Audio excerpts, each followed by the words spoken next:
Happy Monday, Liberty Kitties. And before we get into today's amazing conversation, if I do say so myself, I got to tell you about today's amazing sponsor, and that is TopLobsta.com. That is Top Lobsta, Lobsta, not lobster. But Top Lobsta has done all of our amazing graphics.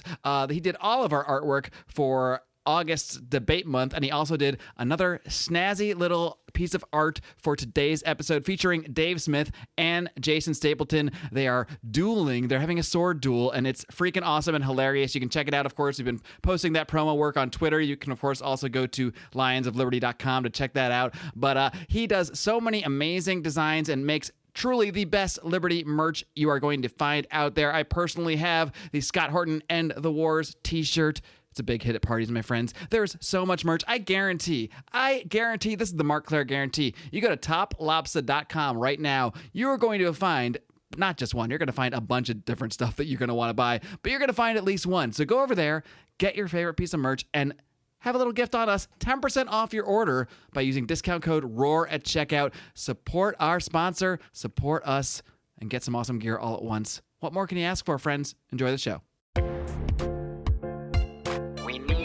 Empower people with not just the philosophical tools, but the inspiration to break free from the system. Welcome to the flagship Lions of Liberty podcast, your weekly dose of education, inspiration, and real-world application from the top minds in the Liberty movement. If you want liberty, we need to be better leaders, better husbands, better fathers, better friends, better businessmen. We need to be better people. Here's your host, your guide, your shining beacon of liberty, Mark Claire. Live long and live free. Friends, welcome to a very special edition of Lions of Liberty. It's a little Friday night happy hour here with a couple gentlemen that I know what you're thinking already. Anybody watching the live stream or watching the video on YouTube, you're seeing me, you're seeing two other guys here, and you're thinking, oh my God, it's another debate. We just had a whole month of these things. Really? Dave Smith is here. Jason's here. What are they going to debate about? Well, we're not going to debate. We're just going to have a casual conversation over some drinks and see where it goes. It's a little Friday night happy hour with two guys that I've known for quite a long time. But before we get into all that stuff, I just want to introduce my guests here, of course. Yes. Hold on a second. Why am I hearing I think I have the YouTube open because I'm now, yeah. I just started hearing myself. Just give that intro. Get it together, Claire. Unbelievable. You'd think I'd have this down by now. I'm going to do another quick intro just for the show formal so I don't have to edit anything. And you all get to see it live. All right. All right, kitty cats, I am here for a very special edition, a Friday night edition of Lions of Liberty. Friday night, at least for the live watchers. Those of you that are not cheapos who can at least toss us $5 a month. The rest of you watching this after the fact on Monday. But I'm very excited to have a couple guys here that I've known for quite some time. I know what a lot of you are thinking. You're seeing Dave. You're seeing another guy here, Jason. You're seeing me. You're thinking, oh my God, it's another debate. But that's not how we're really framing this thing today. It's a happy hour. It's a Friday night happy hour with a couple guys that I've known for quite a long time now. First up, he is the host of Wealth, Power, and Influence, Jason Stapleton. Jason, are you ready to roar? I am, very much so. Roar. All right. And what are you drinking, Jason? I'm drinking a Chimay, by the way. Normally I'd be drinking bourbon, but tonight I got this is the Jameson Black Barrel. So, ooh, all right. Ooh, that's nice. Tonight. Yeah, I it's like good. the Jameson I really Black like Barrel. it. Yeah. Yeah. Smooth. And we also have another podcast host. He is the host. Well, he's the host of a couple podcasts, Legion of Skanks, of course. And for the politically inclined, part of the problem, he is Dave Smith. Dave, are you ready to roar? Raw, motherfuckers. Yes. Bullet bourbon for me tonight. Excellent. So now I'm the pussy. I thought I had a really strong, manly beer here. I think it's like a 7.8% or something like that. But yeah, you guys have me beat. You guys are going hard. So you win. But let's just get into things now. And like I said, I just wanted to bring you guys together because I've known you guys for a long time. We actually kind of go back probably till I would say like the 2015 or so. I know it was pre all the Trump stuff when I first connected with both of you guys. Some would say, I'm not saying it, some would say maybe I paved the way for you guys in some way, shape, or form. Without a doubt, Mark, without a doubt.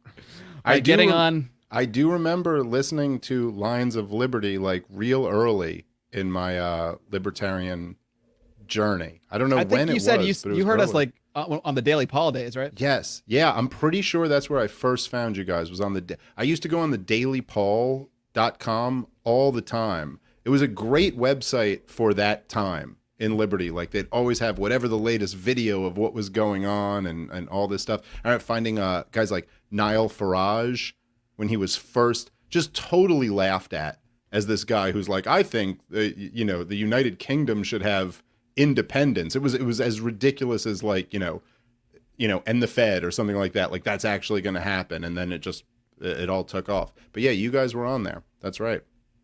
Indeed. Yeah. And then you saw us on there and you clicked on a podcast and you said, well, I can do this. I'm way funnier than these guys. I mean, geez. Is this what passes? This is being published in public, and people listen to this? I like to think that I inspired people to put out way better podcasts.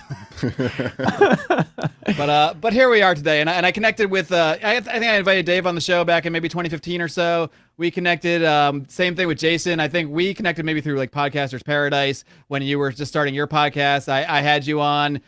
We advertised on you with you guys. You advertised with us. It was kind of a lot of intermingling of the audiences going on. So I think a lot of our listeners here today, a lot of people that have listened to this show for years, are absolutely familiar with you guys. And then I would say, what was it, Jason, when you kind of split off, I guess you might say, from the that was like regular libertarian politics? Probably late 2017, 2018 is when I kind of made that. I kind of blew up. And I don't mean that in the good way. I mean kind of like I decided to shift. Like you blew that shit shift up. The show, and I kind of blew it up. And so yeah, then I kind of went a different direction. Cool. Well, we'll dive into all this stuff because you guys have taken sort of different strategies, different messaging tactics over the last couple of years. I want to chat about that stuff, but because of what today is or what this weekend is, I wanted to start off with some light casual chatter about 9/11. I'm just kind of curious. I don't think I've talked to either of you guys about this. I'm just kind of curious what your 9/11 stories are, like where you were, what you were feeling, the whole deal. So, Jason, you're on my left, so I'll have you start. Okay. I was in Japan at the time. I was in the military, and my buddy woke me up. It was the middle of the night, and he said somebody hit one of the towers, and I said, great, fuck off, I'm tired. And I saw a figure, I thought like everybody else thought, it was just some random idiot drove into the side of the plane. And then he came back a few minutes later. He said, hey, somebody hit the other tower. And I said, oh, I better get up. And so I started watching the news. You started to realize what was happening, and then about maybe 4 or 5 in the morning, I can't remember what it was, I got a phone call from my boss who said, be down at work, for lack of a better term, at 8 o'clock. And I knew what was going to happen then because at the time I was part of a special operations team, and we were going to get what's called an OPSEC brief, operational security brief. And after that, I wouldn't be able to talk to anybody about anything. I didn't know when I'd be able to phone home again. And so I was like trying to get a hold of my mom, who was actually out of the country at the time. I was, weirdly enough, dating this girl back in the States. And so I managed to get a hold of her and explain what had happened. And then we went down there, and they kind of told us what was happening, and they said they're going to ship us out. And I don't think I talked to anybody until probably a month or two after that was when I finally got to get on the phone and just call my mom. We were on ship in Indonesia. And I just called her and said, I'm okay. But that's all I could tell her. So that's kind of my story. Mine was a mixture of, as weird as it sounds now, excitement and nervousness, because, it's like you've been practicing football, for 4 years, and you never actually played a game. You just pretended. It's just scrimmages. And now all of a sudden somebody says, hey, it's the Super Bowl now, you get to go play. So there was a bit of that in anticipation.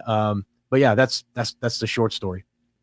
And Dave, what special operations unit were you with at the time?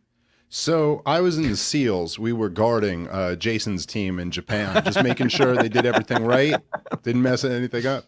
I was a senior in high school, and in Brooklyn, New York. You're younger than me, man. What?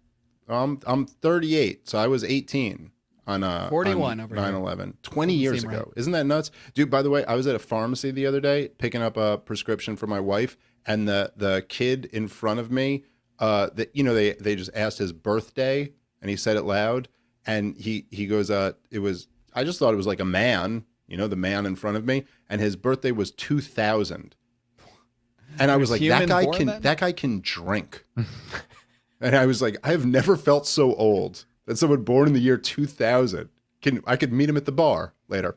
Anyway, so I was a senior in high school in Park Slope, Brooklyn, excuse me.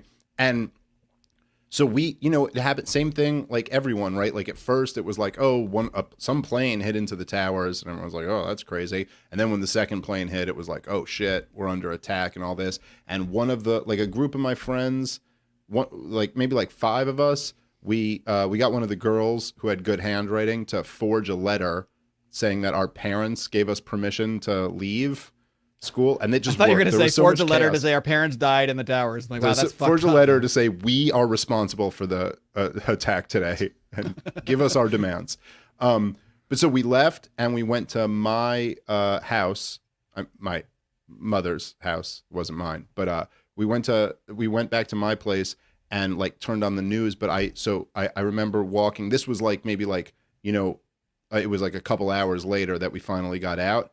And I went to go pick up my little brother from his school, and where I lived was right on Flatbush Avenue, which, if you're familiar with Brooklyn, New York, goes straight down to like the Manhattan and the Brooklyn Bridge, and all the trains were out and everything. So at this point, people had just started walking back. It's not that far; it's only a few miles, and you would look down and you see people in suits and ties, covered in head to toe in soot, and it was really kind of surreal. And it was this crazy thing where like, I'd walk down the street in Brooklyn going to pick my brother up from his school, and people you kind of know, but in New York, you don't really stop and talk to people because there's too many people, but they'd all be stopping and like asking, hey, is everything okay? Is your family okay? And this and that. And yeah, it was a really, really wild thing. I remember being a kid, and it was almost like we were shocked out of the 90s in that one moment. Like this whole thing about like we're invincible and the era of peace and prosperity. And in a way, in the 90s, I felt like kids grew up like, everything's already been invented. Everything's already happened. I mean, even though there was no such thing as Google or any of the, but it was like, well, I don't know. Had my grandfather grow up without a TV and VCR, those crazy old timers. And all of a sudden you realized you were in history.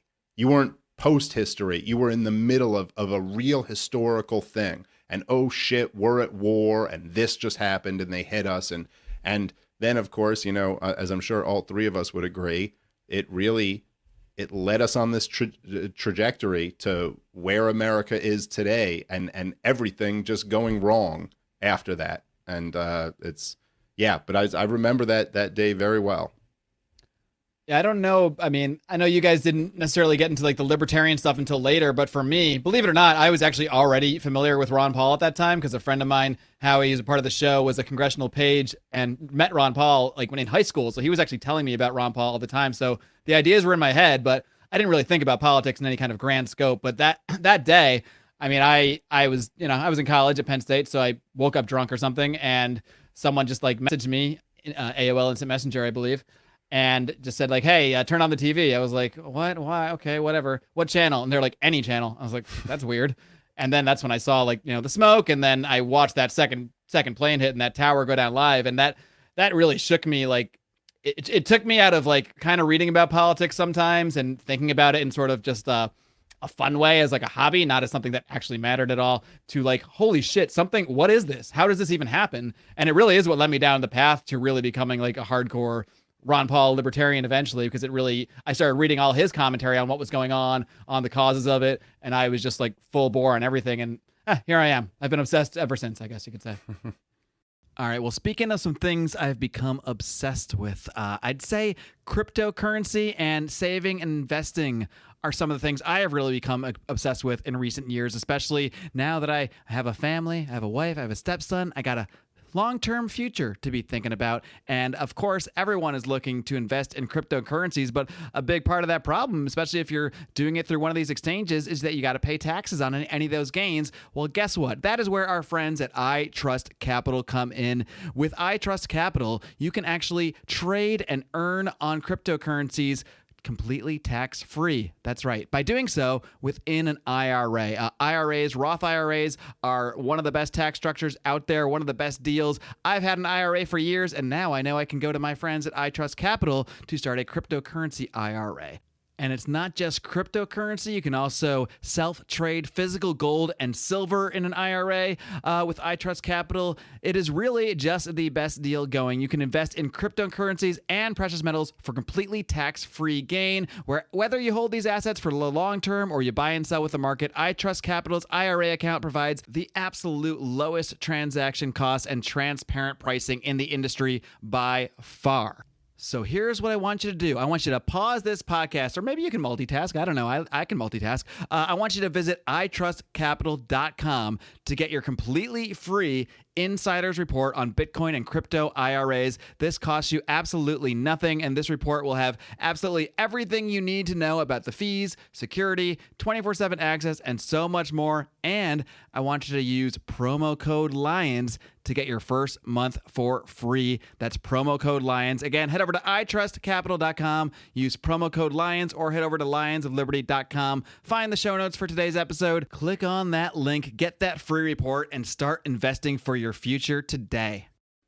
But the reason I wanted to bring you guys together today is really to talk about the different strategies that you guys have been putting forward as far as spreading the message of liberty or creating more liberty or whatever you want to frame it. I'll let you guys kind of, put it in your own language. Frankly, either of you can take it away. I guess we'll start with Dave, just because I think you have, in the past couple of years, I know you were pretty involved in the beginnings of the Mises Caucus. That excitement, I was too. Jason was too. I think we even did that podcast together like 3 or 4 years ago with Tom and Pete, and I think that was like a time when all the big libertarians were kind of pouring into the LP, pouring into the Mises Caucus, and then at some point there was a little bit of a divergence where Dave, I think you had doubled or tripled down kind of on the Mises Caucus strategy, you might say, whereas a couple other guys kind of went different directions. I think Jason probably went the most of a different direction with the whole thing, almost rejecting the political angle overall. So, Dave, I'll let you speak on it first. Like, what has guided you in these past couple of years? What has made you see this Mises Caucus strategy as what you see as like the best way forward, or at least the best way forward for you?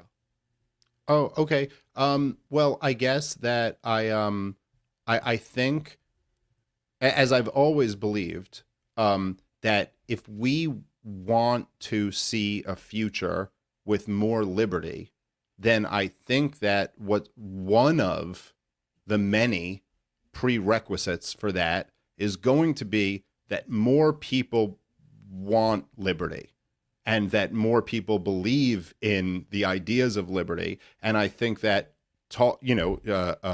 opening people's minds to these ideas, which, like all of us, everybody, I'm sure everybody listening to this show has that experience where they were at some point sparked and then ultimately convinced that this is the way to go. That okay, we believe in these ideas, and then how we get there is a little bit more complicated, but that there's lots of different opinions on that. But what I saw out of originally the Ron Paul campaigns, which were really more, I think, accurately described as a movement than a political campaign. I mean, he was using the political process, but the point, which he even said himself, was to introduce people to these ideas, to speak to the remnant. That I always thought that was great, and that was the best thing that, in terms of results, that was the best thing that ever introduced a lot of new people to these ideas. And I, at first, like when we did that show with all of us, I had just joined, and I just saw that there was a group of people, Michael Heiss leading the charge, that wanted to do that with the Libertarian Party. But before that, I had always dismissed third parties. I had always thought that, like, well, I mean, all the rules are set up against them. That's what Ron Paul always said, and it was like, so you have to run with one of the major big parties.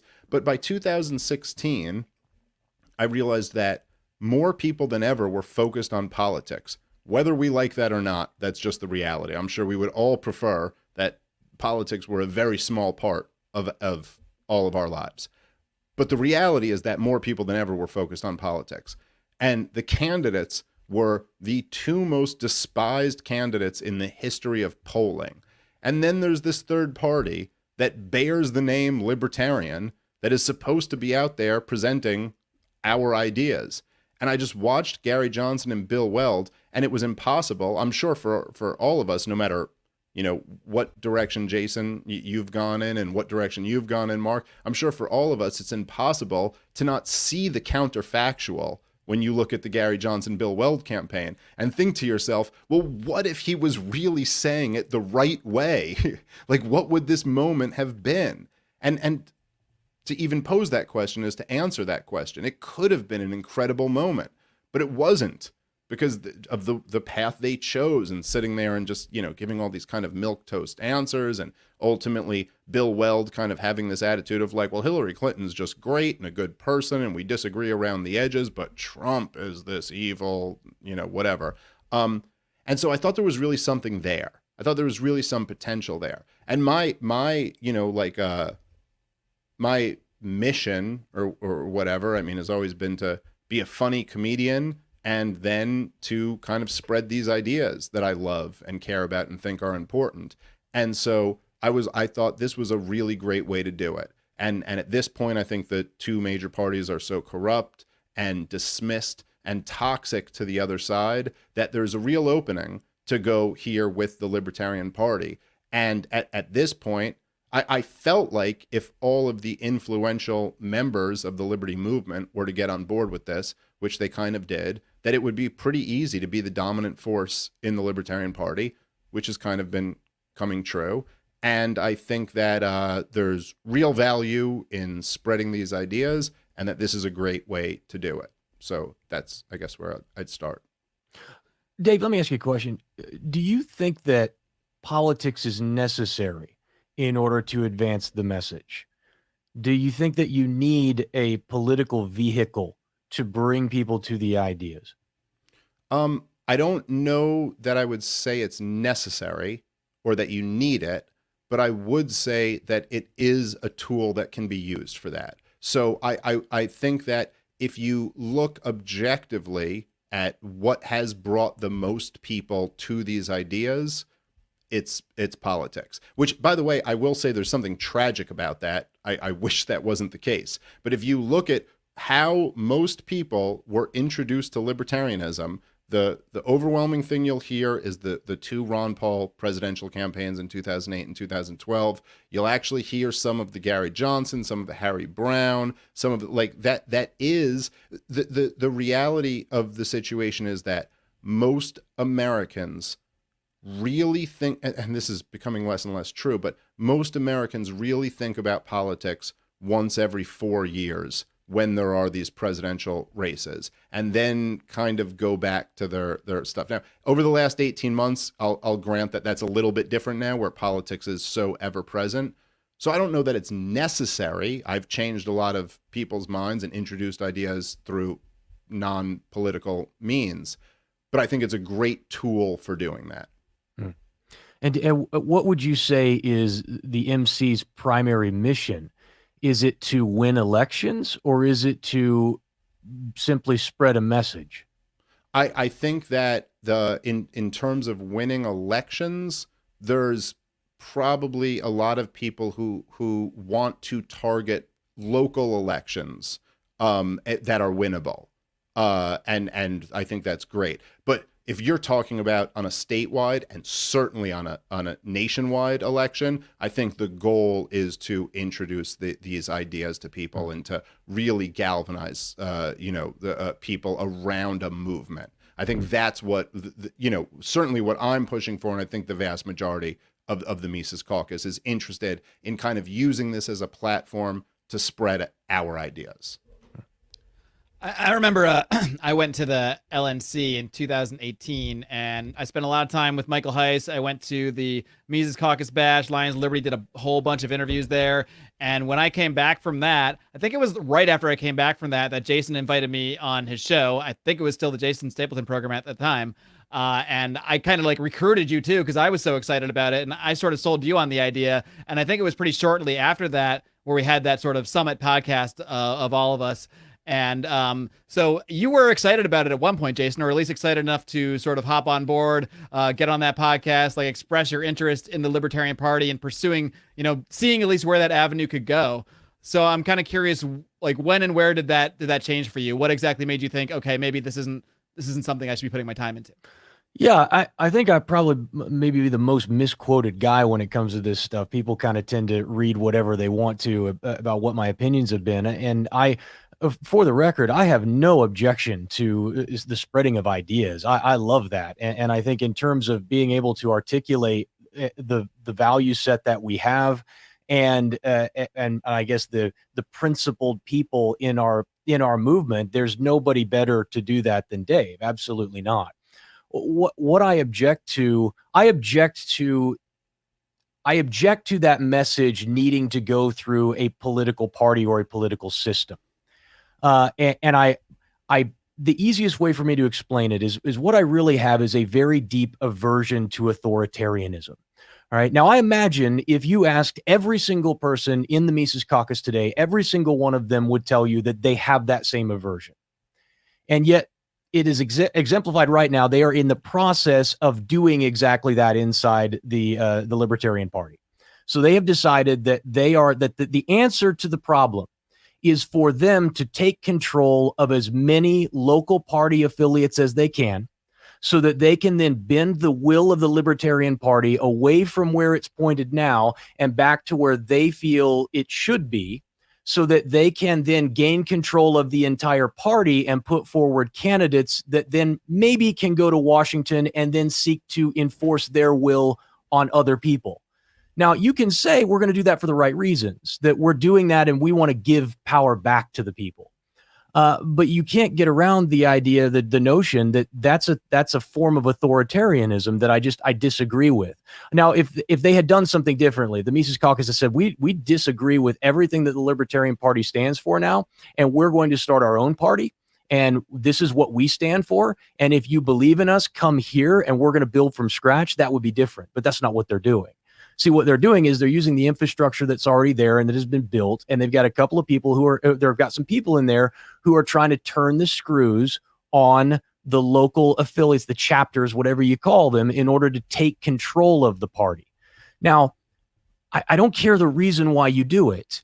If that's what you're doing, I don't want those people in power, because I don't think they'll stop there. I don't think once they have power in the LP that they're going to stop trying to amass more power. I don't think that once they get to Washington, if they could possibly get there, that they won't seek to impose their will by force, if necessary, on others. Now, I could be wrong. I'm not saying that there's anybody inside of the MC or inside the Libertarian Party today who that's their long-term goal, is I want to amass power so that I can punish people and I can force them to do my will. But that's what power does to people. And so fundamentally, because I don't believe in authoritarianism and I look at the Libertarian Party, that has nothing to, we can talk about how ineffective the Libertarian Party is. And what a waste of time it is to even be engaged in politics at this level, especially if you care about your own liberty. Because as you said, Dave, that the Mises Caucus is really focused on local elections. Okay, well, you guys control the Libertarian Party controls 224 seats of the roughly 520,000 elected offices from national office to local office. That's 0.004% of all elected positions are held by libertarians. If you had a 2,000% increase in the number of seats that you held locally, you would own 1% of the market. So how long should people wait for the Libertarian Party to get their act together, for them to become a force that even has a chance of making an impact politically? And when I look at that, and I look at my own life, I say I'm not willing to wait that long. Number one, I'm not willing to vest that authority in somebody else and that responsibility in somebody else. That's my responsibility, to create that liberty for me. And what's the fastest way to do that? And for me, it's not investing time, effort, and energy in political party that at best may take another decade to 20 years to even become a force that they might have an impact. And instead to focus my time on doing the things that are going to create freedom for myself. And the two things that I come up with are wealth and income mobility. And so once I took a look at that and I realized that just how futile it was to be investing my time and energy in political parties and political change, I started making the decision that I was going to find another way. And I was going to try and help as many people as I can to find that liberty and that freedom in their own lives. And you know, I guess I can leave it there, and Dave, you can challenge me on that, and we can kind of have a back and forth. But I don't know. I just look at the futility of it now and the timeline, and I say to myself, I'm not willing to wait, and I don't see anything that the LP or the Mises Caucus can yet point to as evidence that I'm off base. Okay. All right. So there's a lot there. Let me try to unpack and kind of respond to this. So the idea that there's something authoritarian about trying to grab power by, taking over or local chapters or state affiliates or something like that. To me, that would be like on the level of saying that there's something authoritarian by opening a business and trying to outcompete your competitors and take their business away from them. I mean, I guess, yes, you're taking power away from them if you're winning over people. But if this is done on a completely voluntary basis, then I don't see anything authoritarian about that. I think that's just what's outcompeting other people and beating them in the marketplace of ideas. So I would kind of object to that framing. As far as, the idea that because they're so it's kind of like you started there and then went, because they're so power hungry with this, I don't trust them when they get more and more power. Again, I thought wealth, power, and influence was your thing. We're trying to get power here, right? But in the noble sense of the word. So I don't know if I don't like the starting point there and the framing. But well, I'm sorry, I don't mean to interrupt. Just let me clarify. The example that you gave is inaccurate, because what you're saying is I have no issue with competition. I have no issue with, say, the Mises Caucus decided they wanted to start their own party and compete and try and bring libertarians over. The correct association would be if I had a company and a small group of people decided to do a hostile takeover of the board and then decided that they were going to push me out. That 51% of the vote now could control 49% of the other people, and now we have it's a little different. So I see what you're saying. But even a hostile takeover is not authoritarian. Those are people who bought up percentages of the company. I don't know. Don't go public. Don't sell shares of your company. I mean, that's what do you think a hostile takeover is authoritarian? Not in the case of buying and selling shares. I'm just saying, if all you're doing is coming in and trying to rout out other people out of a party that you don't agree with in order to enforce your ideas on that party, I find that authoritarian. You could disagree with it if you want to. I don't want to be a part of that. Well, listen, that's fine. I'm not saying you have to. I can't control what you want to be a part of or don't want to be a part of. But I'm just saying, at least in the libertarian sense of the word authoritarian, there's nothing authoritarian about joining a party that has open membership and trying to persuade people to go in a different direction. I mean, look, this is, as far as I'm concerned, this is the party with that the original platform was largely written by Murray Rothbard. It's the party of Ron Paul and Harry Browne. This is ours. I don't think it belongs to anybody else. And if we want to come in here and bring this energy into it, then I think that's completely legitimate. I also think, by the way, hostile takeovers are completely legitimate. If somebody wants to buy up majority shares of a company and then do what they want to do with the company, I think that's the market at work. But in terms of I guess maybe what the disconnect here is that the idea that what we're trying to do is go into Washington and use control over the federal government in order to impose our will on people, I do not think is correct. I think that what the entire mission of the Mises Caucus is about is that everything on the national level is really about introducing ideas to people, and that there is utility in using a political party in order to do that.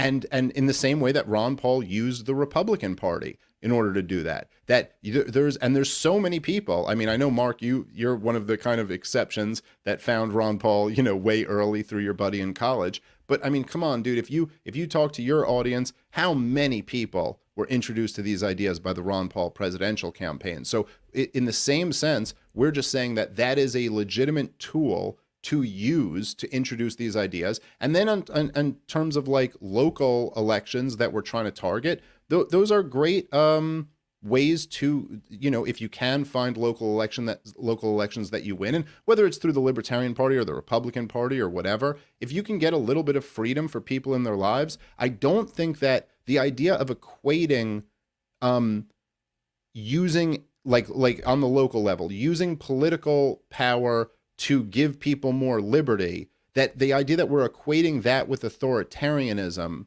because you're taking power. So in other words, if you were to say like in Texas, they just passed this new law where there's like no concealed carry is legal for everybody. You don't need a gun law at all, or somewhere where they decriminalize marijuana or mushrooms or whatever it is. The idea that we'd equate that as authoritarian because you took power and then gave people more freedom, I see this almost as like some leftist conception of no. I don't trust. is. I have no trust that will actually happen. But I mean, even if it did, great. What are we going to wait 20 years for that to happen? We're going to 20 years for 10 years for the Libertarian Party to get their act together. I mean, right now they're still infighting with each other.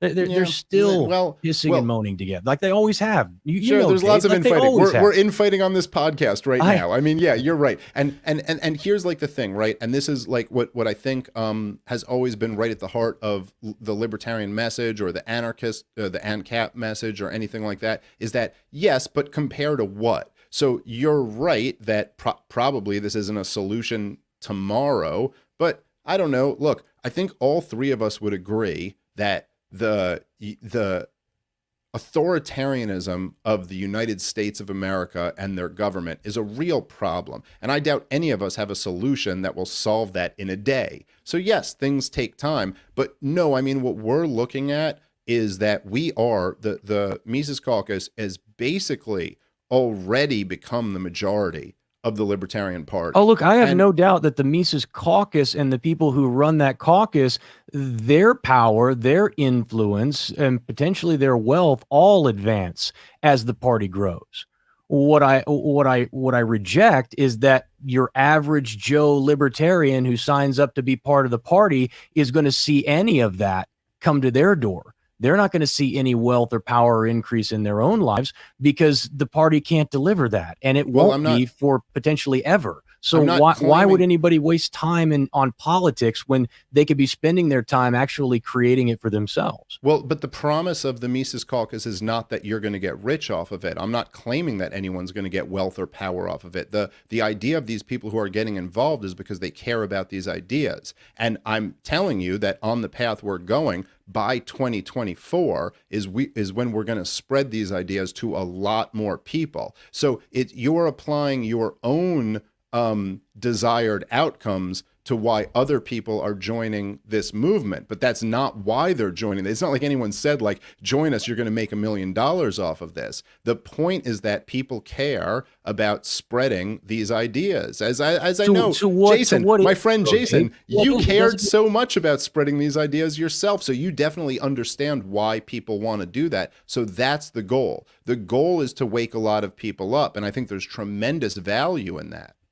Well, I don't think there's tremendous value. Number one, I think that the people have heard the message. I think there are new people all the time. So there are constantly people who are coming in who are dissatisfied with the status quo and the two-party system that we have and who are looking for a third-party option. And what ends up happening is they come across your show or they come across Mark's show and they think, man, that guy's really resonating with me. And then later on, they find the party when they decide that they want to quote-unquote do something to try and help advance the message.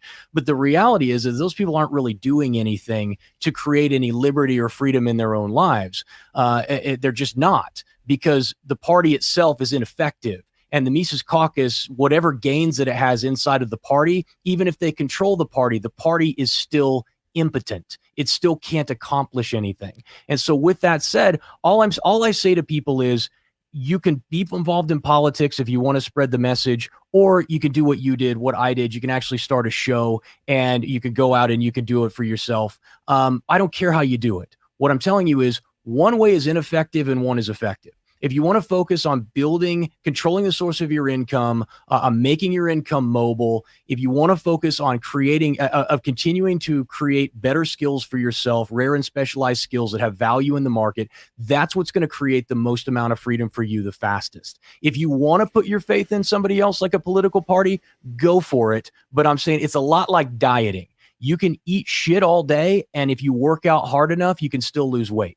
One is effective and one is not. I don't think the political route is effective. And I submit to you 50 years of people putting the message out, and arguably the greatest messenger that we've ever seen, Ron Paul, who no doubt spread the message, no doubt, but had absolutely zero political effect. Okay, so let me just respond to a few of those things. Number one, I think you're starting with a false choice, and then I think your analogy about working out or dieting is another false choice. You're like, I understand you might say that one might be more important to you than the other, but you do not have to choose between these two things. It's almost like if I were saying to someone, like, hey, I think you should read Murray Rothbard, and you were to counter with, no, I think you should just have a happy marriage. You're like, well, yeah, I mean, I also believe in that, and I think all three of us agree with that, but it's not as if like one of those is in conflict with the other. Yes, it might be I think better. they are, though. I think they are, though, Dave. I think they are in conflict? You can't I think they are in read conflict. Rothbard and have a happy marriage? No. What I'm saying is I'm going back to I read all my analogy. Rothbard before I got married. That's why I got I believe... I do that. Jason, you got to tell your that- fiance that you believe this. It's one of Here's the the Jason, thing. read all the Rothbard now before you she tie the knot. reads no Rothbard. I'll tell you that right now. No, what I'm saying is I think they are in conflict. I think that working in politics is counterproductive to your own liberty. I think it wastes time, your most valuable asset, on things that don't expand your own liberty and freedom. I think it is equivalent to eating shit all day and then going and trying to work out. You might as well just work out and eat healthy and skip the politics altogether. In 10 years, you'll be 100 times freer than you will be if you invest that time in politics. I have a question for Jason. Just on that note, if spending time in politics is a waste of time, and when you should be out building wealth and that thing, I'm just kind of curious why you're spending time criticizing the people that are getting into politics. Like, do you not see that as a waste of time, or do you really think that your influence can pull them out of that situation, out of what you see as a waste of time, and to be more productive? Is that why you've been focusing, at least like pretty lately in the last couple of weeks, so much on being critical of the Mises Caucus? Like, why have you gone on the attack so much? The Mises Caucus has just been the guys who've been the most vocally opposed to my position that politics is a waste of time.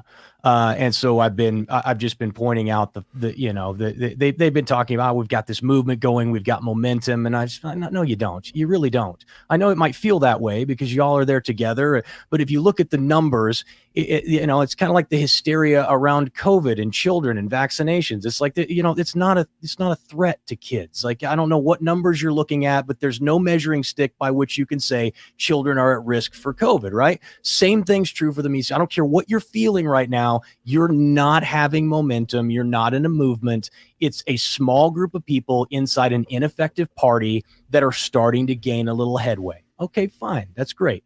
The reason that I'm such an advocate for this, and it's not on accident, is because I happen to believe my vision of the future is that we are in a very rapidly changing economy, right? One where blockchain technology, smart contracts, and cryptocurrencies, as well as automation and artificial intelligence, is going to change the way we live, work, and communicate very fast. I don't think people really understand how quickly that change is coming.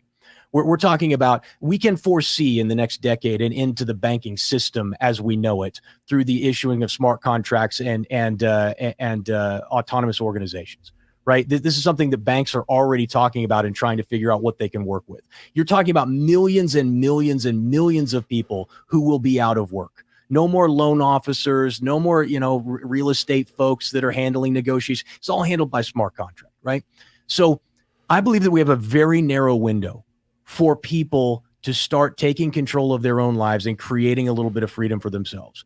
And I believe the best way for them to do that is to, number one, constantly be working on building rare and specialized skills so that they can command a high income. Secondly, is to control the source of their income through entrepreneurship and investment. All of the rules are set up to benefit those people at the expense of the working class man. So don't be one of those people. And last but not least, to make your income mobile so that if your government, if your state becomes too tyrannical, you aren't left with the choice of, oh, I guess I have to either shoot the guy coming. I guess I got to either shoot the guy coming to inoculate my kid, or I got to let him put the needle in the arm. You can at least leave and your income can travel with you.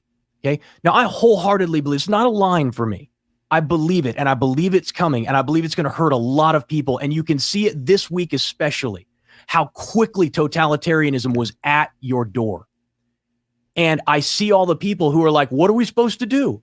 I'm like, I don't know, dude. I don't have your problems. I don't have your problems because I spent the last 15 years ensuring that I didn't have those problems, that I did all of these things. And if I really believe those things, and I believe time is limited and it's the most valuable resource we have, it's non-renewable, non-replenishable, then I have the moral responsibility to try and convince as many people as possible to turn away from things that will not create freedom for themselves and to focus all their time, effort, and energy on the things that will. And so that's why I love Dave. I think Dave's the most principled man in this that I've ever met as it relates to this stuff. And I don't think there's most consistent motherfucker. You know, most consistent motherfucker. I think there's no better person. And if Dave, you ran for president, you would have my full support, 100%. But I think why would you waste your time supporting me, Jason? Only because you're my friend. You could be making more money. Only because you're my friend. But my point, the point doesn't change the fact that. Would you support Dave while still tweeting at the Mises Caucus? I would, yeah, I absolutely would. No, here's my point. Very contradictory. You know that I would. You know that I like you. There's nothing to do with personally. I think you're, as I said, one of the most principled people. But I think you're wrong in choosing this as a vehicle. And I understand if I can. No, I'm not gonna. I won't go there. But I understand. I can understand why. I can understand why you want to do it. I understand why you want to run for president. It makes sense. You eventually hit the limit of your audience. You want to grow the message. You want a bigger platform so that you can speak on, in the hopes that you'll be able to reach more people. I respect and admire that. Okay, you will advance your own wealth, power, and influence by doing that. But the people who follow you into the breach, the ones who pin their hopes and dreams on you as the person who's going to carry them forward, they will not. And that's why I say I think you're off in choosing that as your direction and your vehicle to promote liberty. Okay, so let me respond to as much of this as I can. I think that it's an assertion to say that the people who follow me, whatever that means, will not increase their wealth, power, and influence. And I don't think that that's backed up by anything. And to just say that is not in itself an argument. It's just an assertion. And to look, I am not against increasing your wealth, power, and influence. And I go back to what I was saying before. It is a false choice to say that you can either support the Mises Caucus or increase your wealth, power, and influence. And I am living proof of that. I have literally increased my wealth, power, and influence while I've been supporting the Mises Caucus this whole time. I know lots of people who are supporting the Mises Caucus who have increased their wealth, power, and influence. I talk to them all the time when I go out to these events. And by the way, to me, increasing your wealth, power, and influence is not the only goal in life. There's lots of different goals in life, and it's hard to dictate what anybody's individual goal should be. The point comes back to whether or not there is value in introducing people to these ideas, and whether or not pursuing taking over the Libertarian Party will be able to reach more people. So these are the two fundamental points that we have to drill down on here. I would say on the first one, is there value in introducing these ideas to other people? Well, let me tell you something. You know who really believes that there's value in convincing people of ideas? The whole totalitarian regime. That's why they launched these propaganda campaigns. Because they think it's really important to propagandize people. But I don't object to that though. Oh, I don't object to the promoting the message. Okay, fine. So we're in agreement then that there's value in introducing the ideas of liberty to people, right?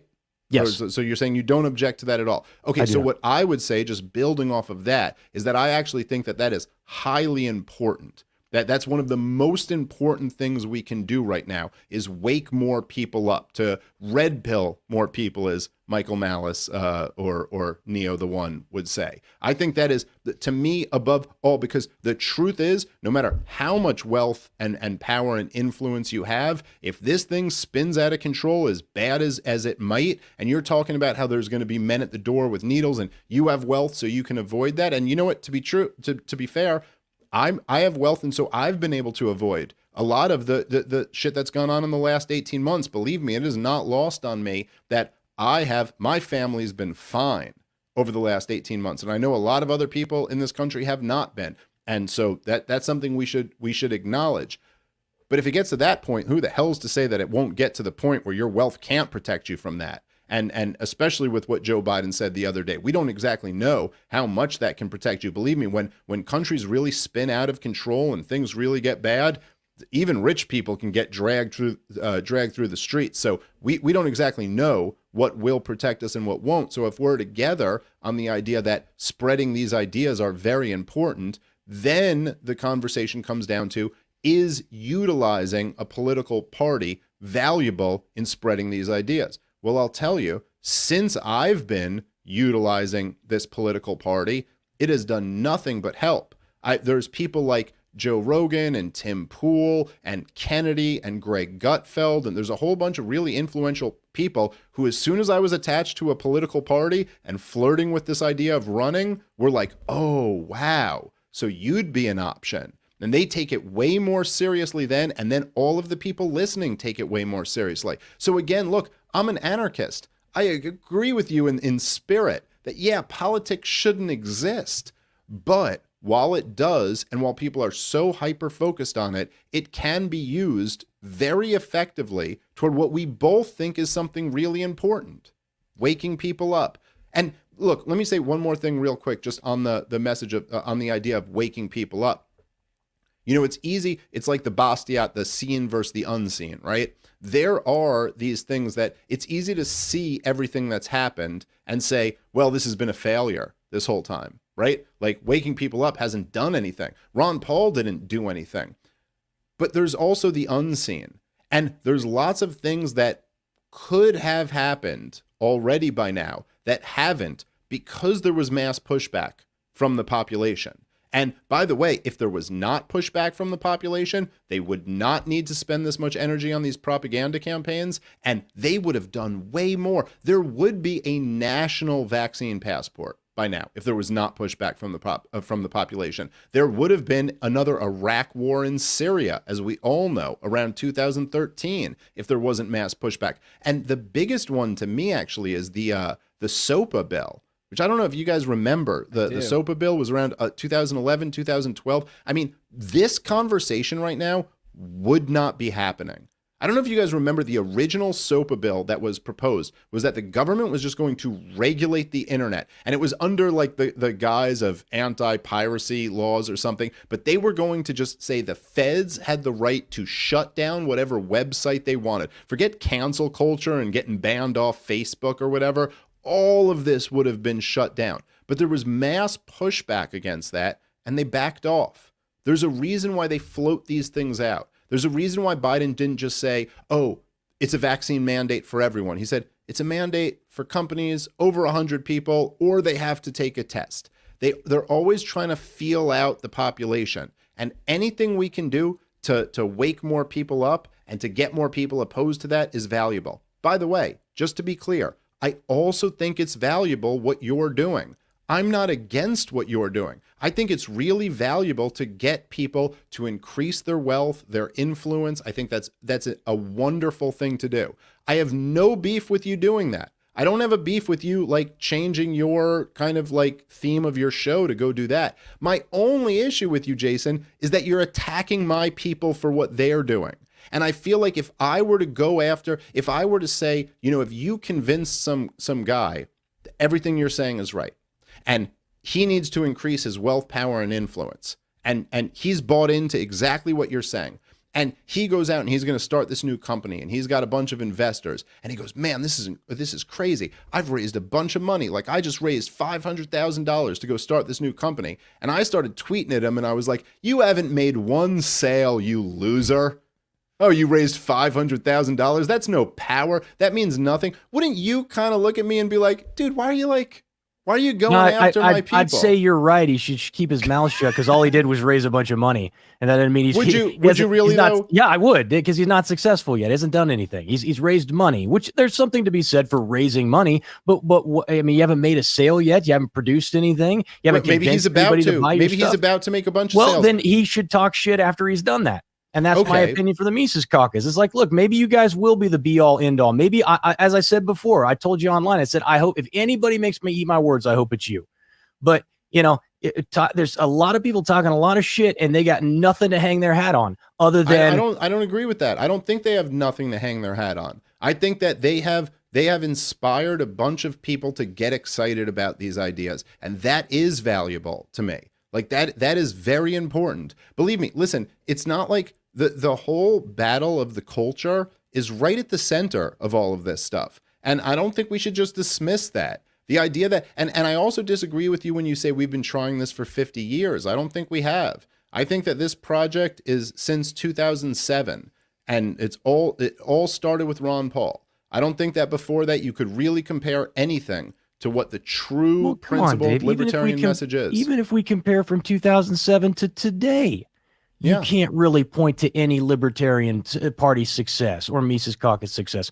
So listen. Well, the Mises Caucus is only a couple years old. I'm not pointing to, and Ron Paul wasn't a part of the Libertarian Party. I'm not talking about the Libertarian Party. I'm talking about the fact, no, I do think that there have been successes in the sense that there's way more people who believe in liberty than there used to be. Okay, but if that doesn't translate. But you just conceded that this is important. If that doesn't translate into more liberty, then what is the point? Okay. Are we freer today than we were when Ron Paul ran for office for president? Are we freer today than we were then? Well, hold on, but this is now we're shifting goalposts. So it's like if you're going to say you laid it out. I didn't lay it out. Hold on. Let me just explain what I'm saying. So if you're going to say that your method is making people freer today than we were when you started or whatever, then okay, by that metric, yes, me and you are both freer today than we were then. If you're talking about government tyranny, then no, the size of government has continued to grow. No one's making the argument that Ron Paul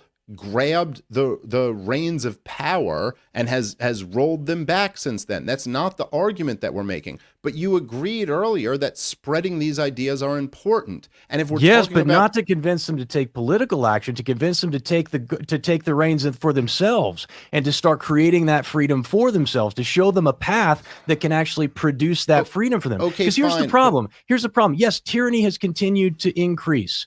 Okay, but for you and I, we bear the burden less than others because we have done the things that I talk about, that I promote, right? We've done those things. We are freer. We are more insulated. If tyranny continues to come, you and I have choices. We have options that others do not have. What I'm suggesting to you is that the political aims and the political moves that you're making will not decrease the tyranny, will not hold. The best you can hope for is to slow the aggression. And what I would say to that is whatever time you would spend trying to slow that aggression is better spent trying to create that freedom for yourself and your family. And then if you can convince, and then down the line, once you've done that, as you and I have, if you want to talk to other people and say, hey, look at our lives. You see what we've been able to do? See the success that we've had? You see how free we are? We're a lot freer than you are. Well, here's what we did. And if you would like to be as free as we are, then here's how you do it. See, that's what we're building. See, I'm building my own thing too, but I'm not building it around advancing a political ideology. I'm trying to assemble all the people who believe in freedom and liberty and who are tired of political parties and who are ready to say, you know what, I want it for myself. I look at what Dave got. I look at what Jason's got. I look at what Mark has, because Mark's freer than 99% of your audience right now too. And I see what you guys want. I want that too. Well, here's how you do it. You don't do it through politics. That's not the route. You do it by following these steps. That's all I'm saying. Yeah, but again, I just feel like I'm not disagreeing with anything you just said. I'm not advocating that anyone doesn't try to take their financial, independence into their own hands. I think that's a great thing to do if they want to do it. I also think that alone is not going to stop the issues that we really care about. Like that in itself is not an antidote to any of this. And so, again, I just feel like things have kind of been almost conflated here. If we're saying that spreading this message is valuable, which when I started talking about why I think that's valuable, you agreed with me. Well, then by that metric, Ron Paul is the greatest success ever. So yes, but if you're talking about the metric of reducing government tyranny, then all of us are abject failures. Absolutely. None of us have done that. So I'm not these are different things, and I'm not pretending that something has happened that hasn't happened. And I'm also not arguing that no one should do that. Look, in terms of what is the best thing you can do in your own life to keep yourself going, it probably depends on the individual and the circumstance. Come on, that just they're say in. it. Just say it. Just say What? it.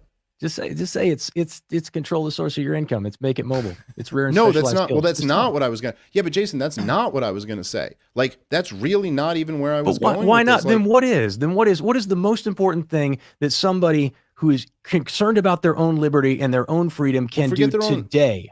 But liberty and freedom, you're almost interchanging these words that mean different things. So liberty, in the sense of like your like political negative rights, yes, I mean, there is advantages to having money.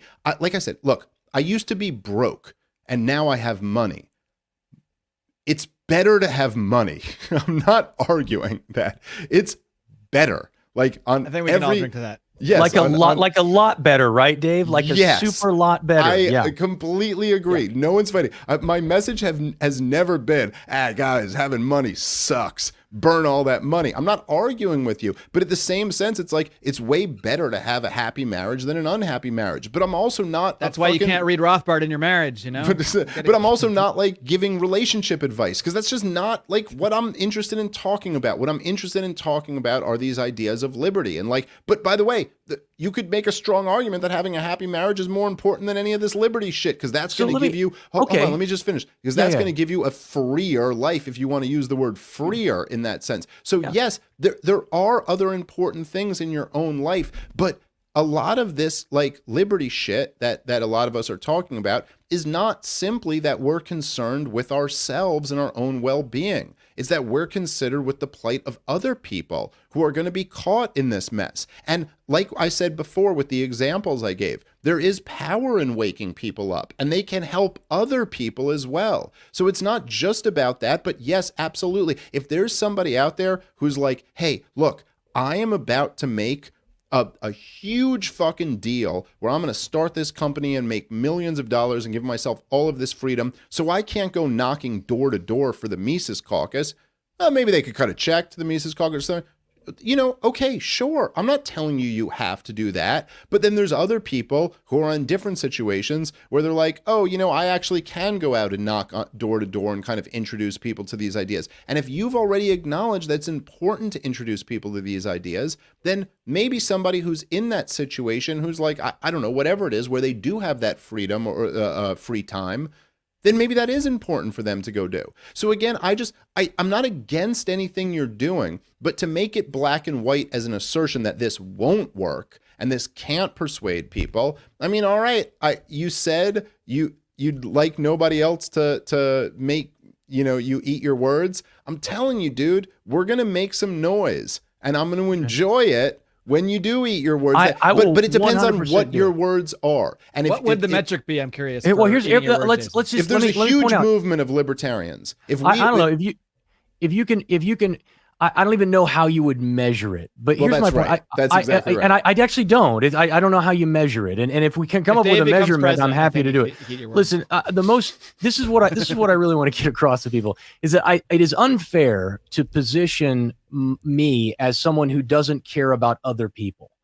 Because you made the statement that it's not just about me and creating wealth and power for ourselves, that we also care about other people. I also deeply, as I said before, deeply care about others. And what I get most of the time from people who are advocating for political activism as a way to wake people up, which you and I both know, we've been doing that for 20 years, and it hasn't had much of an impact on anything. No measurable impact, but that aside, for the individual people, it absolutely has, dude. You've woken up a lot of people. That has absolutely had a measurable impact on their lives. If freedom doesn't increase by a measure of that, but but again, aside from that, that's true for your strategy as well. Okay, well then define. Okay, then let me go a different direction here. Then define for me what is liberty or freedom, whichever word you would like to choose, in your mind. Well, the only reason, just to say, the only reason why I'm differentiating between those things is I'm just saying that it's like the idea that you have, you know, wealth gives you freedom. Like, hey, I could fly first class. Wealth is freedom. Hold on, wealth is freedom. Okay, but let me just make the point I'm making. the idea of freedom, like a jetpack gives you freedom from gravity, or wealth gives you the freedom to be able to fly first class or fly private. I'm not against any of that. I'm just saying that that's a little bit different than what we're talking about with liberty and negative rights, where like someone shouldn't be thrown in a cage or someone shouldn't be drone bombed in a third world country or whatever. I'm just saying that there's a difference if we're talking about what we're I just want to be precise here. Okay. So if you're asking me about what gives you freedom or what gives you any of this stuff, and I wasn't, by the way, suggesting at all that you don't care about other people. I was just saying that increasing your own situation is not the primary goal of most people who are on board with this liberty movement. What they're focused on is the fact that there are all of these innocent people who are just being like torn up by this system, and that we want to kind of like create. Brutal, dude. It's terrible. And I see it and I hate it and I want to help people get out of it. And what I see is I see people saying, hey, listen, we don't disagree with anything that you're saying. We just think we can do this too. And what I'm coming back with, again, call me the asshole that doesn't, that won't make concessions. But I don't think that what they're doing in the Mises Caucus, I don't think that political activism is going to solve any of those problems. I don't think it's going to reduce totalitarianism. I don't think it's going to make people freer. What I think it's going to do is it has the potential to wake people up. But if you're not waking them up to something, if you're not waking them up as we're trying to do on my show and with the community that we're building and saying, hey, you're awake now. Okay, here's how you get free. Here's how you do it. You don't do it by signing up for a caucus or by signing up for a political party and going and knocking doors and spending the next 20 years, putting your faith and hope in a political party that if you just get enough people involved, like that's a failed strategy. And we've seen it over and over and over again. Maybe you're the exception to the rule. I'm not willing to wait 20 years to find that out. Okay. I'm not willing to wait. Look, the truth is no one's asking you to wait 20 years to find that out. I think you should keep doing what you're doing. Like, I'm not against what you're doing. So here's where I find the disconnect. You're saying that you just conceded right there that maybe this is an effective way to wake people up and that is a noble thing to do. But then you also think you should have this next step of what people should do after they're woken up. Okay. I don't disagree with that, but I'm in the business of waking people up. And I'm doing a really good job at that. Like, I'm waking a lot of people up. I don't dispute that at all. So why are we fighting then? We're fighting because doing something. Hold on. We're just having drinks. What are you talking about? But I'm saying, like, so what's the disagreement here? Okay. If I'm waking people up and you think that's necessary, and then you have this next step, so okay, let me wake them up and you promote the next step that you think is increasing your wealth, power, and influence. By the way, a whole bunch of other people have different things that they think is the next step. Some people think it's like, finding God, and some people think it's moving to Saigon, and some people think it's moving to the Free State Project, and some people think that it's becoming so. But I'm just saying that it's like, no matter what the ultimate step is, I think the first step has to be waking people up. And I understand where you don't want to wait 10 years or 20 years. Believe me, I'd rather a solution to end the COVID regime tomorrow. Anyone got one? I have one. So let's focus. I have one. Okay. If somebody tries to stick a needle in my kid's arm, I'll scoop them up and I'll take them to South America, or I'll take them to Saipan, or I'll take them out of here. Yes, I have the financial means and ability to do that. Listen, Jason, I agree with you. And no one will stick a needle in my kid's arm. I promise you that, and that's great. And there's a very important message there that I don't disagree with. That yes, me and you both have the means to make sure our kids are protected. And that's very important. But this is the point I'm making. And I'm not suggesting, just to be clear here, I'm not suggesting you don't care about this. I'm just saying there are other kids who are going to get the needle stuck in their arm. But and so I want to think about that as well. They don't have to, and your solution won't keep that from happening. Your solution, your political solution, will not prevent that from happening. And your solution won't prevent that from happening either. Agreed. Neither of us have a solution that will prevent that from happening tomorrow. I don't see why mine can't. Not tomorrow. I've been preaching this message for 4 years. Okay, so you're telling me that no kid is going to do that because of your message. I'm saying you're, you have you're a going to have a chance. message that will get everyone to increase their wealth, power, and influence. And can just by get the these way, babies hold on, let's wealthy, I apply. think will be good. Here's the thing. This is what Let's I'm apply saying, the Dave. same logic to you. How Yep. many years do I have to wait for that? Yeah, 10, this is 20? what I'm saying to you. This is what I'm saying to you. Is that if you follow my prescription, you have a chance. If you try and invest in political change and try to wait it out, you're done. You're finished.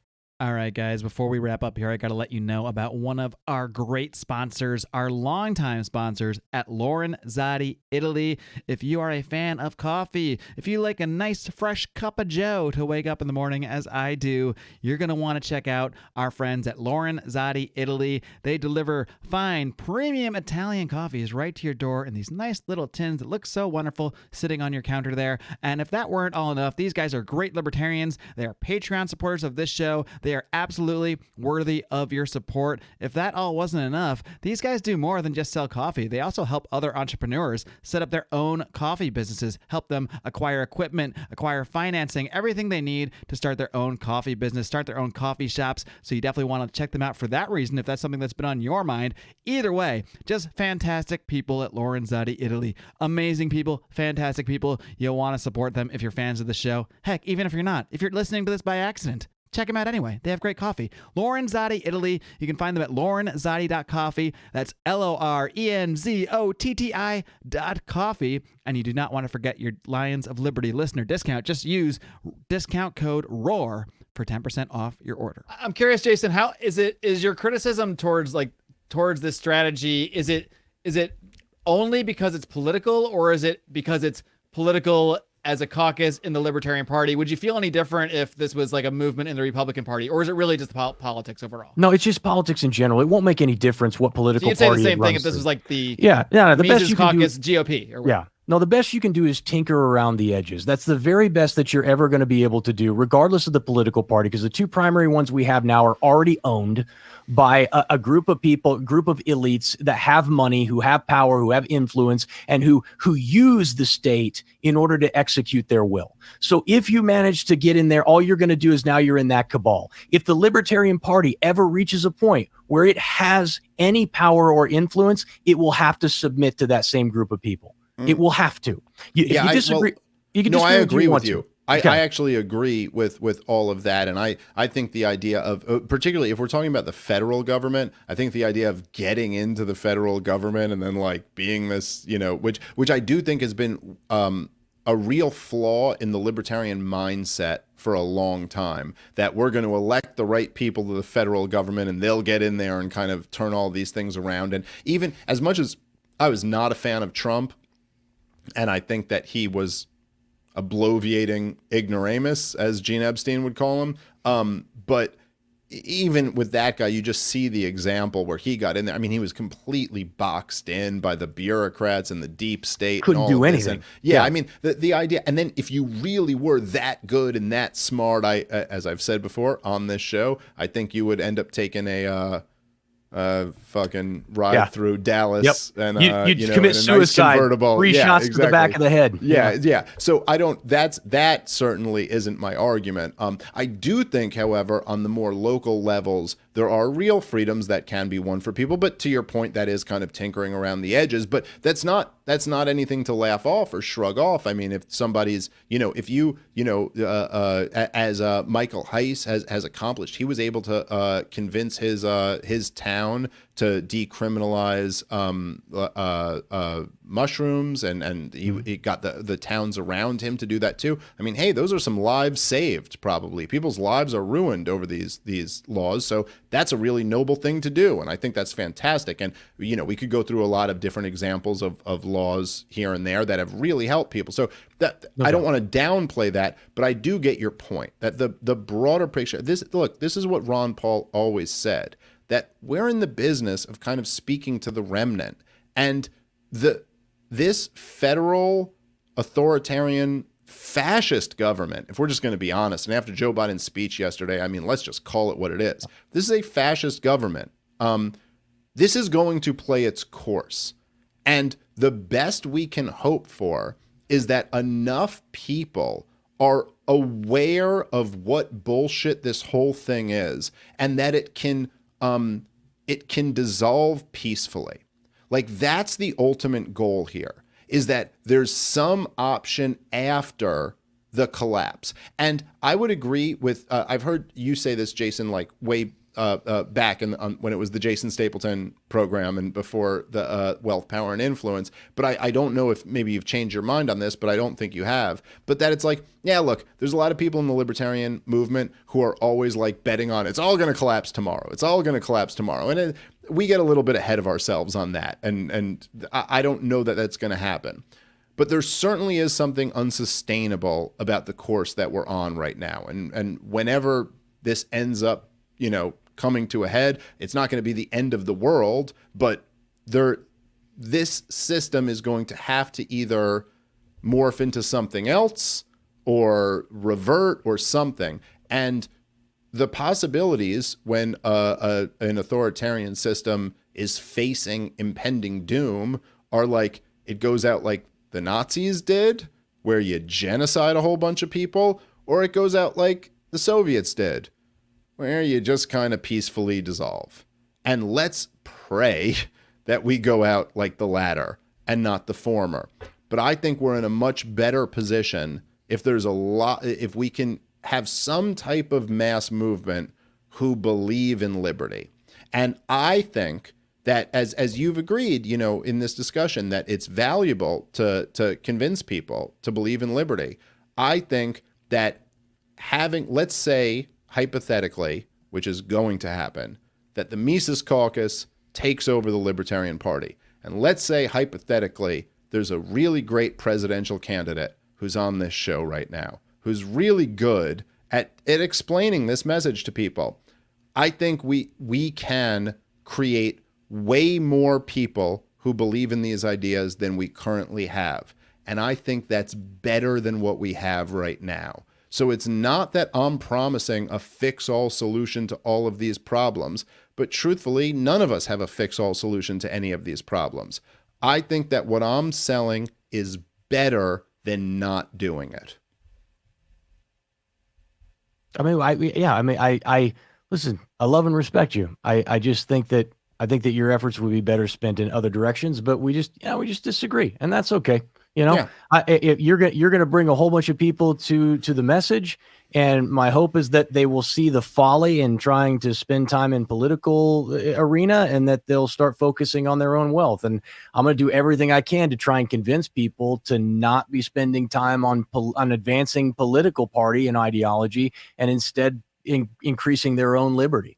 Well, okay, so the only difference there, listen, I love and respect you too, brother, and I hope you get a whole bunch of people to increase their wealth and power and influence and all of that. The only difference is I'm not trying to tell your people not to do what you're pushing. I wish you all the best, but I will say this, that I remember, and dude, you were, as I posted on Twitter, a few weeks ago, that you were one of the first people, man, when I first started my show, who really gave me a boost. And Mark, you addressed this early in the show. Like, I remember, Jason, when you advertised on my show, and it was just to send me a check. It had nothing to do with even gaining anything from advertising on my show. It was just like, hey, I want to fucking help you out here. Let me like send you. Well, just so you know, what really sold it for me was whoever was selling your advertising had no idea what they should be charging, and they offered it to me so cheaply that I was like, yeah, I'll buy even a Lions lot. of Liberty was able to afford it. So it was ridiculous. By the way, both you guys, you want to advertise on my show these days? It's going to cost you a little bit more. We actually were just talking about it, and I said, I don't think I can afford his show now. I don't think we got enough money. But I'll tell you, dude, but not even just that, but like having me on your show, and you let me guest host your show at one point, and I remember, and it really gave me like a shot in the arm at that time. And so I'm always grateful for all that shit. But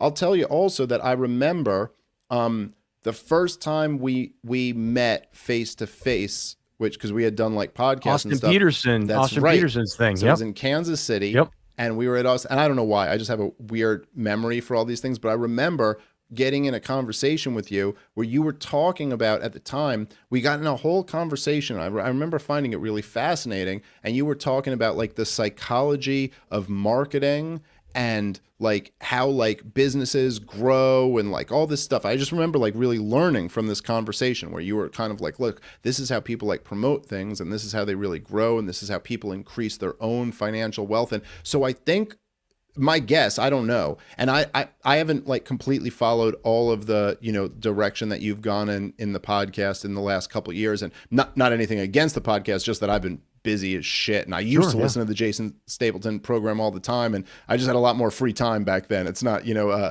like I wish I could listen to every Lions of Liberty and every fucking Wealth, Power, and Influence, but it's just I got a lot of shit going on now.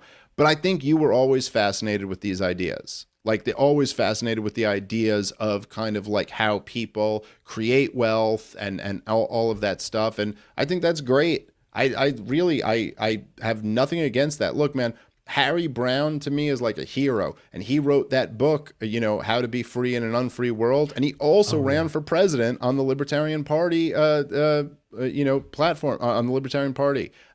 And so I guess my perspective is like, I don't see that there's this conflict between these two. And I suppose that you could say that if there was someone out there who's like, look, I can either invest this hour in this new business idea I have, or in the Mises Caucus, that you'd be like, oh, do it in the business, not that, or whatever.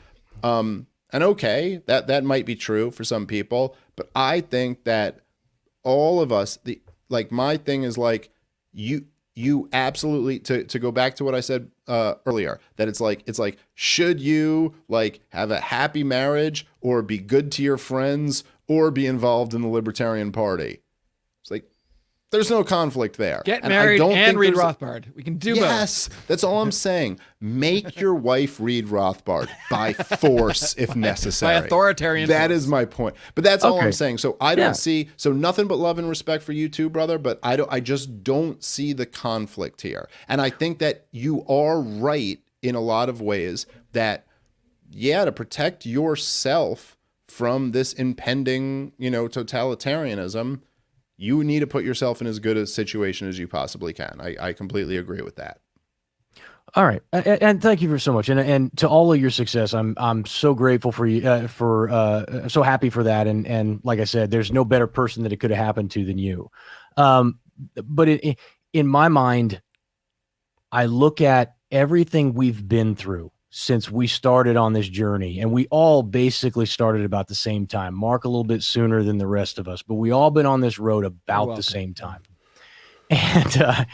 And for me, when I look at it and I define liberty and freedom, I don't really care, because I talk about wealth, power, and influence, and people talk about money, and they say, well, you know, how much money is enough? And it's not about money.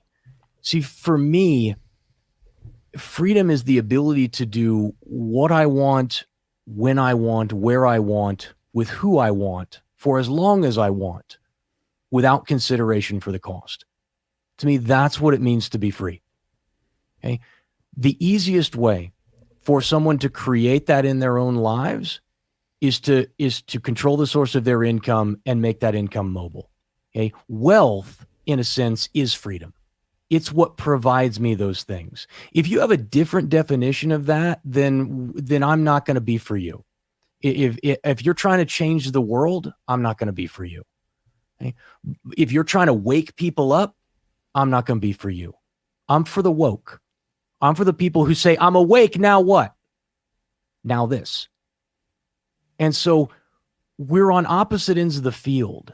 And I just want to make sure that those people who are awake and who are trying to figure out how to maximize their time, as I said, the most valuable resource they have, the one thing they never get back, no matter how hard they try, that they're maximizing it in a way that's going to maximize liberty as well and freedom as well. And so, mad respect for both of you guys. We're just kind of on opposite ends on the way people should be taking action. And I just appreciate having the opportunity to share my ideas with people, because as I said, when I switched my show, I was largely ostracized by everybody. Like, nobody wanted to talk to me. And yeah, I was going through a divorce, and there was a bunch of other bullshit that was going on at the time, and it was pretty hairy. And I understand why I kind of had a black cloud over me. But I don't think that, if you've looked at anything over the last 18 months, I think what it's shown is that people will trade, the majority will trade their liberty away for security the second the liberty is at risk. And the rest of us are sitting around going, what the fuck? Well, the only way to insulate yourself from that is to be able to operate outside the system. And you can't do that if you don't control anything. Yeah. You can't do that if you don't have any freedom. And so I'm trying to move people and focus attention here, not there. Yeah. And I recognize that we're doing different things. And like I said, I feel like if people are devoting time to that other thing, that they're wasting valuable resources in an economy that and in a culture that's changing really faster than we can even understand. So that's kind of like my closing thing. So, okay, so I get what you're saying there. Wait, you don't get another closing statement. You got your thing and I got my thing. We don't get no closing You don't get another thing now. I didn't even realize we were doing closing statements just because we were nice to each other. That means so. Well, I'm just joking. Go ahead. Well, I'll say that. So I get that. And like I said before, you're speaking to the people who are already woke, although we got to find a different word because that's been co-opted quite a bit. But I get what you mean by that. But I'm still in the business of trying to red pill more people and trying to get them awoken. So in a sense, I'm sending them right to you, and I think that's maybe Jason should buy some more ads. Yeah, there you go. I think that I think there's no conflict between that and what I'm proposing, and I don't think I think that it's not a binary choice between the two, but perhaps you do, but as you said before, you do see value in us spreading this message. I would say that as far as what we've seen in the last 18 months, there's no question. There's a lot of people who will, I mean, it's creepy. I was saying Jeff Deist, the president of the Mises Institute, made this comment in a speech recently, and I tweeted something about this earlier and was talking about it on my podcast, the last episode, that, and this is something that all of us got to really think about and grapple with, is that you're like, you look at Australia and think to yourself, how many people in America would support that coming here, particularly with, say, the unvaccinated? I mean, how many people in America right now would support the unvaccinated being, I don't know, kicked out of their job, under house arrest? Yeah, interned. Yeah, interned, maybe denied medical service. We're seeing blue check marks across the board openly advocate for that. Look, yeah, I'm saying that I think. I mean, I don't know for sure, but I think it's in the tens of millions. I mean, I don't think that's an overstatement to say that I think they would support. And then, of course, as all good libertarians like the three of us know, what are you really supporting? Well, the cops beating the shit out of someone who tried to stop their kid from getting vaccinated or left their house when they weren't allowed to. How many Americans would support that right now? It's a lot, and that's something that we all should understand and grapple with. And so even the idea of like convincing the majority, I think that's a democratic fantasy, unimportant notion. My goal is to convince as many as can be convinced, and I don't think that and I think Jason would agree with me that the majority isn't really what runs anything. It's always a minority who really controls things. So what we have to do, they all got money and power, brother. Yes, they all got money and power. 100%. I agree with you. But that doesn't mean they couldn't necessarily be convinced by someone who doesn't have money and power. So there's a lot of, moving factors here. And I would say that money, like it's almost like, to me, neither one of our solutions alone would do it.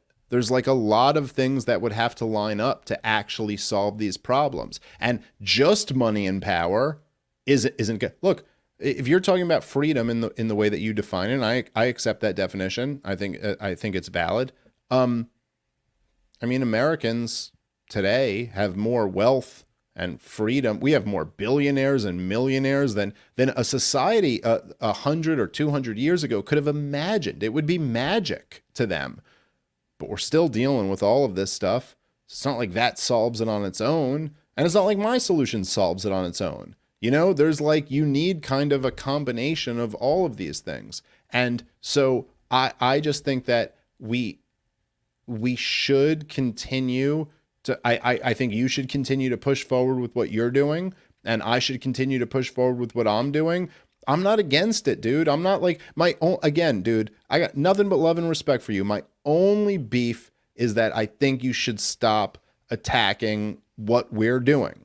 I think you should keep doing what you're doing. And like Mark kind of indicated with his question earlier of you, it's like, if this is all a waste of time and these are the people that you're just like done with and don't want to deal with, like, okay, and go do your thing. And I wish nothing but the best to you and nothing but the best to the people that you're, giving your wisdom to. I know for a fact, like, because I used to watch the Jason Stapleton program all the time. I know how good you were at what you were doing then, and I have no doubt that you're really good at what you're doing now. And I wish all the best to you and to all the people who listen to you. But I think I'm also really good at what I'm doing, and that's also important. That was a perfect way for you to end it. You don't have to butt it. No, I'm like, I was going to be like, I feel the same way, dude, and then we could like end it, like, I'm butting it hard. But I also think what I'm doing is important, and what we're doing is going to be something really special. And look, I will say this, and this will be my final thing. I'll end it on this. Closing statement, you might say. No. No. This just closing sentence. What I'm doing with the Mises Caucus, the obligation is on me to convince you that there's real value in this. And I think once you see it, the way it goes down, you may not 100% agree with it, but you'll go, okay, I get it. There's real value there. And that's it. To all the detractors of this whole like LP strategy, I accept that. And I accept that the obligation is on me to be so great that you'll go, God damn, that's pretty cool that he did that. So that's how I'll leave it. I just want to ask Jason. I wish you best of luck, man. Is there something, too, Jason, brother. that you could foresee that, like, if Dave or the Mises Caucus accomplished, like, at a certain level, or maybe a certain amount of media exposure or a certain amount of whatever, is there some metric you can say where you're like, you know what? Maybe Dave was right, or maybe I shouldn't have been so critical. Is there something you can envision that would actually like make you, like you said, eat your words in some way? Well, my hope is that 2024, when Dave runs for president, is that because we know he's going to. Unless you're going to announce it right now it's online. The next logical step. Listen, if I was consulting for you, I mean, you were very kind to me, and you said, even when we spoke many years ago, I was talking a lot about here's how you build movements, here's how you get people to take action. Like that's what I do for a living, right? That's what I teach people how to do, is how do you market and present yourself, and how do you brand yourself in a way that's going to be attractive to the people that are most likely to give you money. Okay. Now, Dave's business is a little bit different because people give him money kind of like through an intermediary, which are people who advertise on the show or buy tickets to come and listen to him tell jokes. But in reality, it's the same thing, is how do you motivate those people? So I'm not very good at many things, guys. I'm really not, but I'm fucking outstanding at that. And so the question is there anything that can make me eat my words? I don't know, because what I would hope that Dave would bring to the table in 2024 is that he would have a bigger revolution than the Ron Paul revolution. And that revolution would either A, lead to actual like certifiable, political change, which I don't think is possible, or it would lead to a lot of people beginning to shift their focus from, I need to get my party elected, to, hey, look, I need to be taking more charge of myself and making sure that I'm insulated from all this shit that's going on. Like, if I want to be free, I need to be free. If I really believe in self-ownership and personal responsibility, then I need to be living those values. And so that's what I would hope to see. I don't know how you would measure that. I just don't. That's a really interesting point. Maybe that should be like more of a focus of what I'm trying to do, is like, after I tell you like X, Y, and Z, like if I were, let's say hypothetically, which is not a guarantee, but let's just say hypothetically, I were to do something where I had this mass movement, maybe by the end of like breaking down why everything here is so pitted against you, there's some message of like, and here's why you got to take control of your own life. And I'll tell you that has already been a big part of my thing. I mean, people who have like watched, I've been running my new like hour stand-up thing, which I'm trying to put out. I got a kid coming very soon, so it's all messed up. By the way, I was supposed to put out a new hour special in, but I swear to God, in February 2020, I got off stage and I said to my two buddies, so I just need 2 more nights on stage and I'll have this thing down. I swear to God, what I said was 2 more months. I go, I'm 2 months away from having my new hour special, and it's going to be fucking great. And then the whole world shut down and I couldn't run it anymore, and I had to address all this new stuff. But I've been back like really running this hour a lot. Now I got another kid. But I have this whole chunk at the end about how what's really important is finding your own community, your family, your life, like kind of creating a situation for yourself where you are like, surrounded by what you want to be surrounded by. Yeah, and so I do agree in a sense that like, I think that should be a part of the message, that it's like, yeah, like really do what you need to do to take your own, have power over your own destiny. And so I look, when you run, I swear to God, yes. I will promote the fuck out of you. I will tell people to go and listen to you. I will, for those who vote, because I don't vote, but if you vote, you can go and vote for you. I'll promote that and advocate for that, because I do think that you're one of the best messengers that our ideas have. And however you choose to use your time and use your skills is for you. And I like I said, I'll support you any way I can, as I always have tried to do. Well, thank you. I appreciate that very much. And same to you. I literally, and I hate when sometimes, and I think we both probably have felt this before, when people in our orbit will kind of be like attacking each other because we have like whatever disagreement on any of this stuff. We are like, guys, I never. Here's the thing: people don't realize that we're friends. Like I like spending time with you. The little time we have, I actually consider you I don't know, not a close friend, but like a friend. Like I consider you somebody that I could reach out to. You know? And Mark and I have sat down and had beers multiple times. It's like most of these people who think we're at odds, we're really not. We disagree on tactic. And that's really what tonight was about. Was I wanted to lay out my philosophy. I wanted to give you a chance to really poke holes in my ideology and what I was thinking, and give me a chance to, I guess, to combat that. But ultimately, at the end of the day, dude, we both have the same mission. Our same mission is to increase people's freedom and liberty. And there's all these people out there. See, there's a lot of unaccomplished people out there who like to spend their days on Twitter doing nothing. They're ineffective people. And I don't, those people are fine. They like to stir up shit. That's their life's mission. My mission is something very different, and yours is very different. So at the end of the day, I'm going to support you. I know you're going to support me. And of course, both of us support Mark, because that's why we're here. Otherwise, who would waste it? That's actually the whole point of the show. Who would be here otherwise? We're really just trying to get Mark's rent paid. I mean, let's be honest.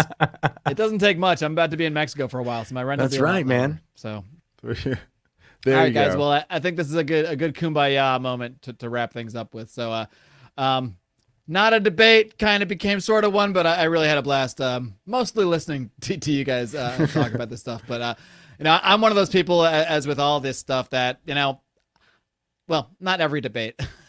the early debates, the Craig, the Flower debates, I'll be honest, I was pretty much on Dave's side at the end of the day. I can reveal my bias like a year later now. But a lot of this stuff, like when Dave comes on, debates Though, or debating you, like I want everyone to be right in a way. Like I just want to see, more freedom for everybody, and myself as well. And any way we can convince people to do that, or get people to be acting in their own self-interest and in the interest of others, and increasing all of our freedom and wealth, I'm all for it. So I like to have these conversations and host these conversations, because I don't know the answers. I'm just some guy having a beer and talking to some dudes. But I'm glad you guys were able to come on and have this conversation, because it's one I've wanted to have for a long time with you guys. Because I think you guys are both two of my personal, honestly, there's not a lot of podcasts that I listen to every episode of, but part of the problem, and Wealth, Power, and Influence, I'll put Pete in there too. Freeman are the three podcasts I hardly ever miss, and you are a couple of my biggest influences personally.